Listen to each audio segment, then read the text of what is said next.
যারা 5ই আগস্ট ঘটাইছে কালো শক্তি, সেই কালো শক্তির নাম হলো জামাত ইসলাম। যারা 5ই আগস্ট ঘটাইছে কালো শক্তি, না তাদেরকে আমি কালো শক্তি বলি না। আপনারা আমাকে দেখান, তাইলে আমি বলবো।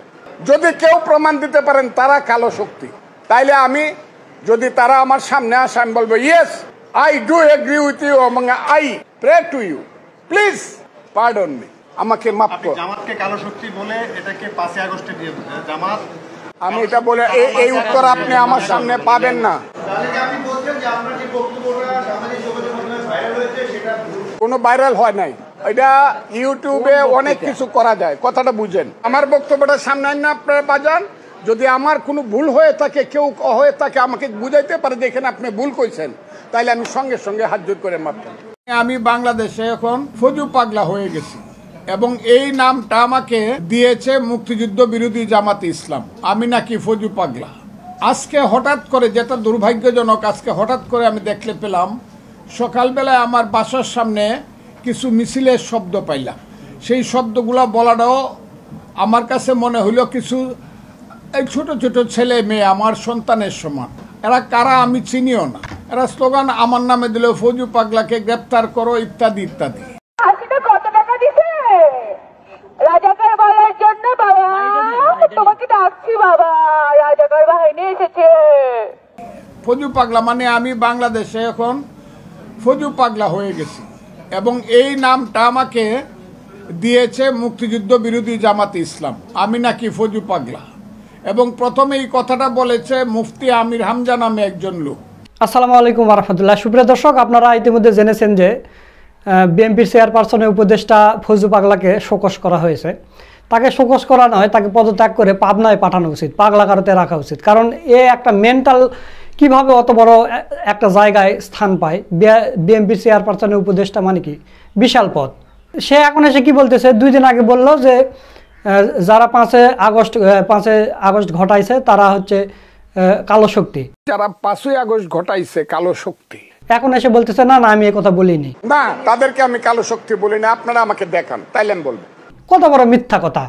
এত বড় একজন নেতা যদি এরকম মিথ্যা কথা বলে, তাহলে তার নিচের লেভেলের নেতাকর্মীরা কি করবে আপনারা সেটা চিন্তা করতে পারতেছেন। দর্শক, আপনারা ভিডিওর শুরুতে সামান্য অংশ শুনলেন, মানে এর কথা শুনলে গায়ে আগুন জ্বলে যাবে, মানে মরা মানুষের গায়ে আগুন জ্বলবে, এরকম কথা বলে সে।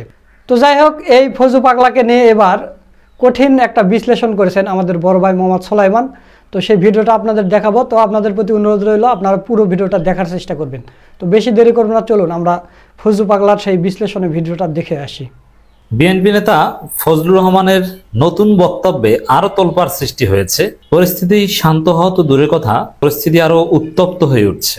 ফজলুর রহমানের বিরুদ্ধে কিছু একটা করতেই হবে। বিশেষ করে পিনাকি ভট্টাচার্য, সাংবাদিক ইলিয়াস, এই দুইজনকে ইঙ্গিত করে ফজু পাগলা বক্তব্য দিয়েছেন। অতএব তাদের কিছু জরুরত রয়েছে, কিছু করণীয় রয়েছে। এবং আওয়ামী লীগের মতো, হাসিনার মতো, যেহেতু পিওর আওয়ামী লীগের রক্ত এর শরীরে, বাঁচার জন্যে বা মৃত্যুর আগে, এই মৃত্যু বলতে আবার ধরেন না যে তাকে হুমকি দেওয়া হয়েছে মৃত্যু, না, রাজনৈতিক পতনের আগে। যেমন হাসিনার মৃত্যু হয়েছে বলতে হাসিনাকে তো হত্যা করা হয়নি, এর মানে হাসিনার রাজনৈতিক মৃত্যু, ওইটা বুঝিয়েছি। আওয়ামী লীগ যেরকম জামাত শিবির নিষিদ্ধ করে গিয়েছিল, জামাত শিবির জিকির করতে করতে ফজলু পাগলা সেম থিওরিতে গিয়েছে। অতএব এখানে একটা মজার ঘটনা ঘটবে যে এই জাতিকে জামাত শিবির বানিয়ে গিয়েছিল হাসিনা, আর তার ফল এখন ঢাকা বিশ্ববিদ্যালয়ে আমরা দেখতে পাচ্ছি যে সব শিবির। ফজলু পাগলা এখন সেই দিকে হাঁটছে। ফজলু পাগলা বলার চেষ্টা করছে যে 5 আগস্ট কালো শক্তি অমুক্তম, এগুলো আমি কিচ্ছু বলিনি। আপনি চিন্তা করেন, তথ্য প্রযুক্তির এই যুগে দিবালোকে দিনের আলোতে দাঁড়িয়ে এরকম মিথ্যা কথা বলতে পারে সে খালেদা জিয়ার বা বিএনপি চেয়ারপারসন উপদেষ্টা কতটা জঘন্য, কতটা নোংরা, কতটা বেঈমান, কতটা মোনাফেক, কতটা বাটপার হলে এই 3-4 দিন আগে বলেছে যে 5 আগস্ট স্পষ্ট বলেছে। এবং আরো কিছু অশিক্ষিত কুলাঙ্গার মূর্খকে আমি দেখছি যারা বলছে না আসলে 5 আগস্টের বিরুদ্ধে ফজলু পাগলা বলেনি। ঢাকা বিশ্ববিদ্যালয়ে আমার এক ছোট ভাইকে দেখলাম, কতটা বিবেক বর্জিত হলে, কতটা নিচু শ্রেণীর হলে এই কথা বলতে পারে। এটা স্পষ্ট, যে কোনো মানে অর্ধ পাগলও বুঝবে যে ফজলু পাগলা 5 আগস্ট, কয়েকটা বক্তব্য মিলান তিনি বলেছেন 5 আগস্ট ঘটিয়েছে কালো শক্তি জামাত শিবির, শারজিস আলমরা এরা অভিনয় এবং 500-700 মানুষ হত্যা করেছে এই হাসমাত্রা, এটা বলেছে না? এবং 5 আগস্ট মুক্তিযুদ্ধের চেতনা পরাজিত হয়েছে, এ কথা বলেছে না তিনি? প্রমাণ নাই, অথচ এই দেবালোকের ন্যায় সাংবাদিকদের সামনে বলছে যে না এই ধরনের কথা আমি বলিনি, প্রমাণ করতে পারলে ক্ষমা চাইব। এখন একদম স্পষ্ট কথা, যে বক্তব্যটা আমলে নিয়ে বিএনপিও শোকজ করেছে, ওটাকে বলছে সে বলে নাই।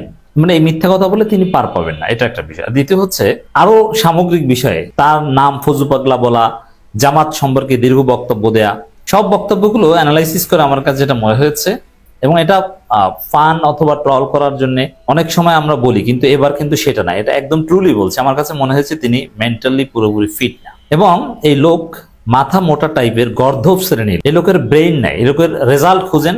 আমি শুনলাম যে ঢাকা বিশ্ববিদ্যালয় নাকি পড়েছে, সে ঢাকা বিশ্ববিদ্যালয় এখন তিনি অবাঞ্ছিত, ঢুকুক না ঢাকা বিশ্ববিদ্যালয়, হাড় গোড় খুঁজে পাবে না। তো এই লোক আমার কাছে মনে হয়েছে মাথা মোটা টাইপের, গর্দব টাইপের, মেধা নাই। কিসের সাবমিশন করে, এর কাছে কে মামলা নিয়ে যায় আমি জানি না। এর সাথে একজন ক্লায়েন্ট কথা বলতে গেলেই তো বিরক্ত লাগার কথা, মুখ থেকে স্যাপসেট, এইরকম একটা ইতর শ্রেণীর লোক।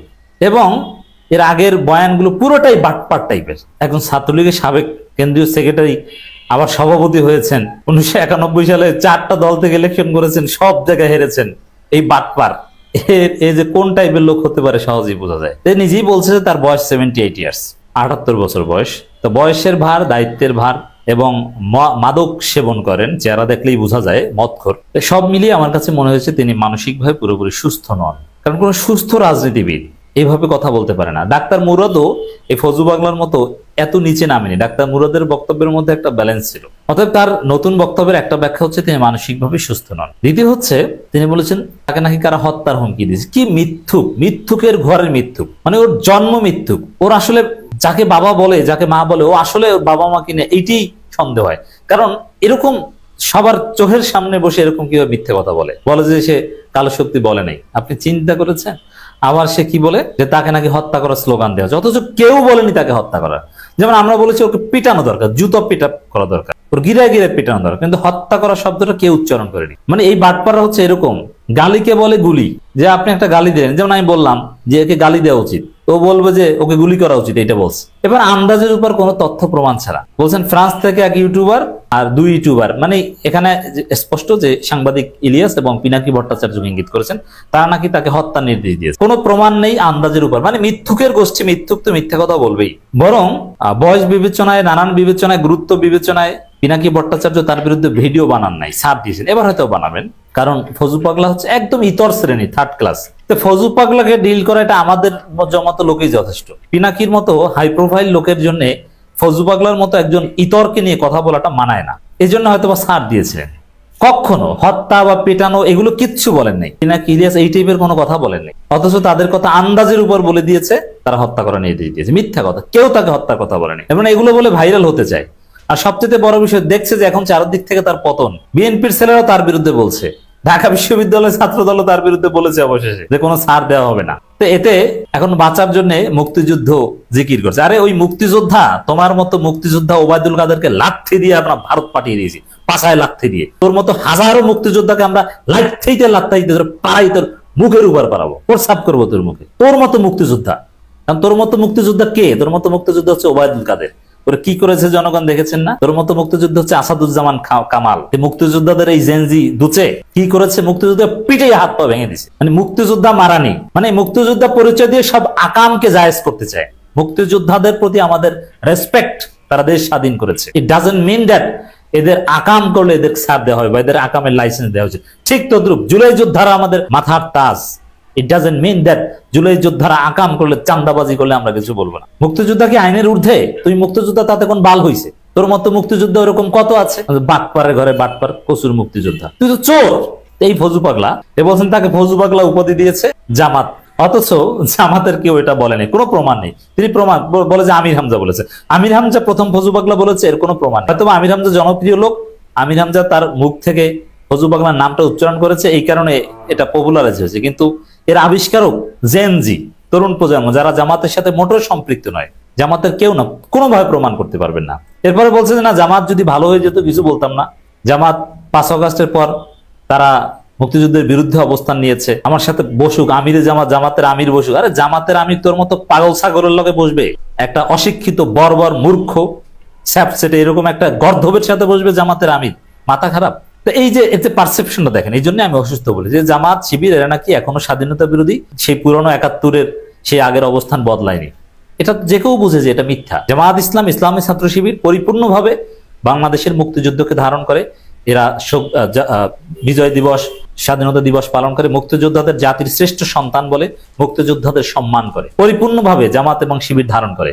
শিবির কয়েকদিন আগেও বলেছে, এমনকি মুক্তিযুদ্ধ নিয়ে সামান্য একটু আপত্তিকর বক্তব্য দেওয়ার জন্য শিবিরের প্যানেল থেকে একজনকে বাদ দিয়েছে। পরিপূর্ণভাবে জামাত শিবির মুক্তিযুদ্ধকে ধারণ করে, কোনো হীনমন্যতা নেই, ঘোষণা দিয়ে লিখিতভাবে। ফজলু পাগলা যা বলছে মিথ্যাচার। এই জন্য যেহেতু পিনাকি ইলিয়াসের দিকে আঙ্গুল তুলেছেন, এটা বাঁচার জন্য, এই জন্য পিনাকি ইলিয়াসের কিছু করণীয় আছে। আসলে এই ধরনের এই আসাদুজ্জামান, ওবায়দুল কাদের টাইপের মুক্তিযোদ্ধা, এদেরকে ডলা দেওয়া ছাড়া কোনো সমাধান নেই। এই যে ডলা দেওয়া, বাসার সামনে যাওয়া, পুষ্পোত্তলিকা দাও, জুতা মারা, অবাঞ্ছিত ঢাকা বিশ্ববিদ্যালয়, কিশোরগঞ্জে, এইসব কারণেই তো বিএনপি শোকজ করেছে, নাহলে তো বিএনপি নিজেই এতদিন তাকে প্রমোট করেছে। অতএব পিনাকি যদি একটা ঘোষণা দিয়ে দেন, ইলিয়াস যদি একটা ঘোষণা দিয়ে দেন যে ওরা যেখানে পাবে সেখানে জুতা দিয়ে পিটাতে হবে। অনেক মানুষ পিনাকি ইলিয়াসের অন্ধভক্ত আছে, অনেক মানুষ জেনজির মধ্যে অনেক আছে, এরা যেখানে পাবে জুতা দিয়ে পিটাবে। অতএব আমি মনে করি, আর জামাত শিবিরের করণীয় হচ্ছে চুপচাপ থেকে তাদের বিজয়টা উদযাপন করা। এই যে জামাত শিবির বলে হাসিনা যেরকম পালিয়েছিল, এখানেও ফজলু পাগলাও বাঁচার জন্য জামাত শিবির বলে বিএনপি থেকেই বাঁচতে পারবেন। আমার বিশ্বাস বিএনপি থেকে চূড়ান্ত শাস্তির মুখোমুখি হবেন, এটা আমার ধারণা। আমি আগেই বলেছি, আমি বলার পরেই তো আপনারা দেখেছেন যে শোকজের খবর আপনারা শুনেছেন, আগে থেকেই আমরা এটা জানতে পেরেছি। তা বহিষ্কারের মুখোমুখি হয়তো হতে পারে, এবং তারপরে জনগণের মাইর আরো ভালোভাবে খাবে। তা জামাত শিবিরের বিরুদ্ধে বলে এই মুক্তিযুদ্ধ ব্যবসা করে হাসিনা, ওবায়দুল কাদের, কেউ টিকতে পারে না, এই ফজলু পাগলাও টিকতে পারবে না। আমার মনে হয় যে ওকে প্রকাশ্যে জুতা পিটা করার ঘোষণা দেওয়া উচিত পিনাকি ইলিয়াসের। যেখানে পাবে ফজলু পাগলাকে জুতা দিয়ে পিটাতে হবে, এরপরে রশি দিয়ে বাদ বেঁধে শাহবাগে নিয়ে আসতে হবে, তারপরে পুলিশকে দিতে হবে। সুপ্রিয় দর্শক, আপনারা ফজলু পাগলার ভিডিও সহ পুরো ভিডিওটা দেখলেন। তো সব মিলে আজকের ভিডিওটা আপনাদের কাছে কেমন লেগেছে তা অবশ্যই কমেন্ট করে জানিয়ে দেবেন। আর ফজলু পাগলা সম্পর্কে আপনাদের মতামত কি সেটাও কমেন্ট করে জানিয়ে দেবেন। সকলকে ধন্যবাদ। আসসালামু আলাইকুম ওয়া রাহমাতুল্লাহ।